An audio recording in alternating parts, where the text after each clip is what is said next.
Hey guys, welcome back to another video. Today I'm going to be teaching you how to combo. Comboing is a method in PvP that involves you being able to hit the other player multiple times at a vantage point where they have a smaller chance of being able to hit you. So let's get into it. The first thing I want to get into is sprint resetting. Sprint resetting is where you're going to be holding down your sprint key unless you have toggle sprint and simultaneously letting go of sprint and then sprinting again, and that helps increase knockback. If you sprint and hit someone and then keep sprinting without resetting, they will take less knockback, which means that they will get closer to you and have more reach so that your combo probably ends there. There's multiple ways of sprint resetting, but the main one that I would recommend on Bedrock Edition is jump resetting, which I'll get into in a moment. The others include W tapping and S tapping, and block hitting, which is only available in Java Edition, but jump resetting is only available in Bedrock Edition.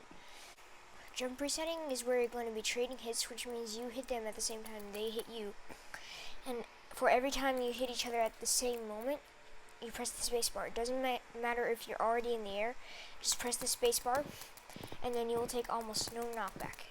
Then from then on, every 2 hits you get, jump right when you hit them. That will really help increase their knockback and decrease your knockback, and it will keep your combo going. There's also W tapping, which is simply moving forward with your sprint key held down and letting go of W and pressing it again for every time you hit someone. It's pretty simple. S tapping, you're going to be holding sprint the whole entire time, and every time you hit them, you're going to tap S, but you're never going to let go of your sprint key or W. The next thing I want to get into is movement. Movement is just the way that you're going to be maneuvering to make it higher chance of you being able to hit your opponent first and dodging all of their hits that they attempt. Strafing is my method that I'm going to talk about that you should probably use. It's kind of underrated in some areas, but it's actually really helpful in cases of when they are clicking really fast or have really good aim. Basically, you're going to be moving forward, and then you're going to, right before you reach them, you're going to press sideways as you're sprint resetting and hitting them. So you're just going to be moving sideways the entire time. The third thing I want to get into is simply aim. Aim is something you should really get your practicing on, because it's really essential for being able to hit someone first if they're strafing or sprint resetting or just anything that can prevent you from being able to get the first hit. How I recommend practicing aiming is go on Zeqa, which I'll leave the link in the description for the IP address, and fight some bots. When you fight the bots, start with the easy bot, even though it feels too easy. And by the way, don't get them too close to the walls because they actually hack if you do that.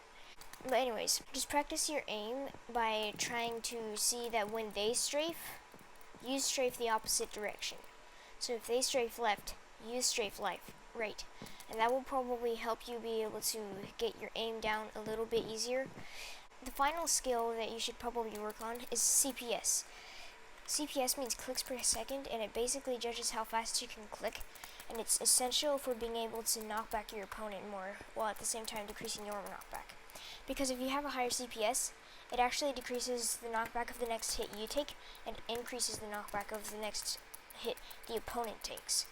It's also really handy because it helps you get the first hit, and it helps you be able to hit them right after their hit cooldown is off so that you can give them as much more knockback as possible. So that's double knockback. The 2 main clicking methods that I would recommend is butterfly clicking and jitter clicking. I recommend butterfly clicking more because it's easier, more consistent, and it gets you a really good high CPS. Jitter clicking is pretty simple, but it can kind of make your arm tired and sometimes get sore if you have any problems.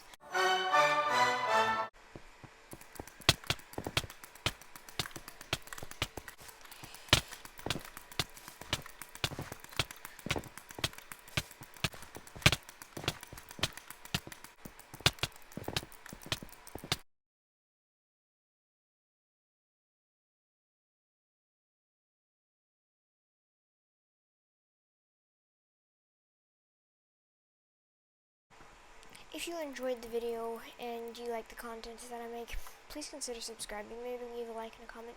Make sure to share this with your friends, and I guess I'll see you in the next one.